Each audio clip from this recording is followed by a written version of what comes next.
Siduri, the goddess of ancient wisdom, winemaking, joy, happiness, simplifying life and amplify living, offers the best advice ever given on human story to Gilgamesh.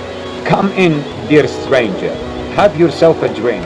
Wash the dust from off your face. Find yourself a seat. I am Siduri, owner of this inn. Tell me of your travels. Let the tale begin. Gilgamesh replies, My friend Siduri, I come from far away.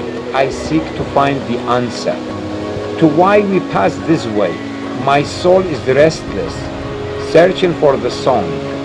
Why do we pass on here? The life from us is gone. Siduri replies, Gilgamesh, my friend, why do you grieve? Life is not the end. More there is to see. Gilgamesh, my friend, enjoy the time you have. A gift, this is from heaven. No time for feeling sad. Go now, dear stranger, on to find your way.